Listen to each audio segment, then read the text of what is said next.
चाहिँ 12:30 बजीबाट काम चाहिँ गाडी पनि आउँदैछ 17 नम्बर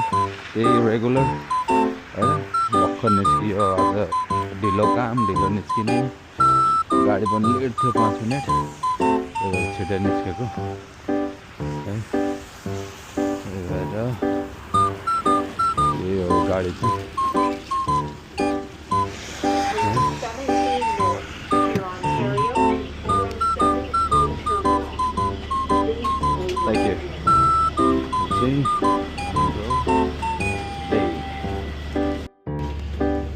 थ्याङ्क यू यो चाहिँ गाडीभित्र चाहिँ फेरि भिडियो ननिकालौँ भनेर हो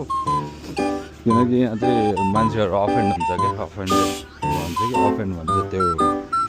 भएर चाहिँ किनकि उनीहरूको आफ्नो भिडियो निकाले जस्तो लाग्छ क्या उनीहरूलाई होइन त्यही भएर चाहिँ आज चाहिँ 10 नम्बर लिने हिजो चाहिँ 43 लिएको थियो आज चाहिँ 10 नम्बर लिएर त्यही रातिको हिँड्ने बाटो हिँड्नुपर्ने हुन्छ आज चाहिँ सेकेन्ड बसको लागि चाहिँ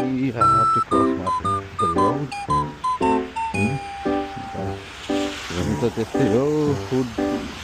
वक वकवेहरू साइडको यो फुटपाथहरू चाहिँ क्लिन गर्दैन त्यस्तो खासै अरू चाहिँ क्लिन हुन्छ यो चाहिँ सुप्रा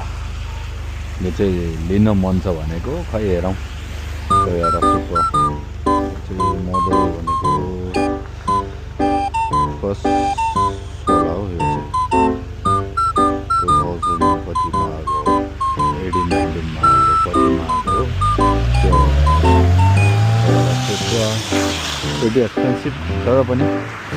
हेरौँ फ्युचरमा हुन सकिन्छ भन्ने आशा चाहिँ छ थ्याङ्क यू अब ओर्लिएर अब 10-15 मिनट फेरि हिँडौँ के छ एक्सर्साइज होइन गाडी यस्तै पनि जाने भयो त्यही हो बाटो त्यही हो सबको त्यही हो होइन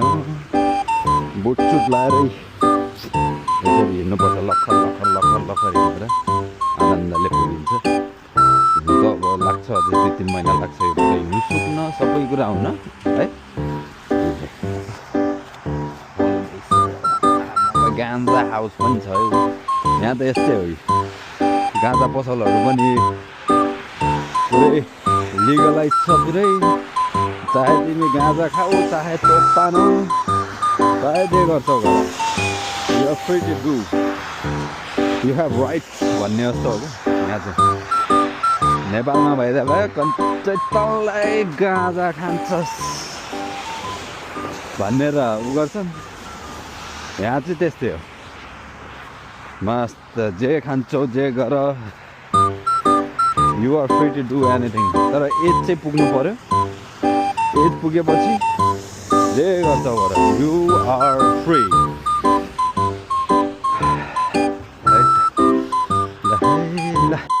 अब यहाँ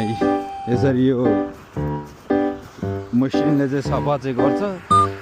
सफा गरेपछि सबै जति यो बाटोको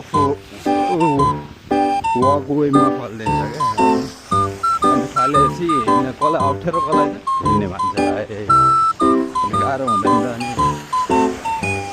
त्यही भएर यहाँ पनि सफा चाहिँ गर्छ गर्न चाहिँ होइन तर सफा गर्छ भन्दाखेरि चाहिँ फेरि त्यस्तो पुरै यहाँ उ गर्ने गरी गर्दैन कि यस्ता मसिन हुन्छ सफा गर्ने अब यो चाहिँ अब त्यहाँको बाटो सफा हान्दैछ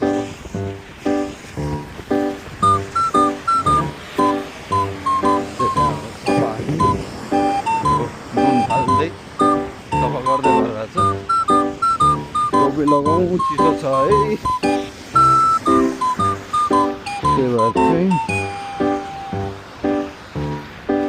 गाडी चाहिँ डिले हुन्छ होला भनेर किनेको टाइममै देखाएर त देखाउँछ हेरौँ के कति हुन्छ अब यो स्नो बुट चाहिँ नभई नहुने अब हिँडेर जाने मान्छेहरूलाई चाहिँ चाहिने नै पर्ने भन्ने कुरा हो स्नोबोर्ड चाहिँ। किनकि अब स्नो परिहाल्यो भने त घर जानु पऱ्यो, सबै जुत्ता सुत्ता लगाएर घर जाँदाखेरि होइन केही कुराको डर भएन नि त, ला जुत्ता भिज्छ यो हुन्छ भनेर। यो चाहिँ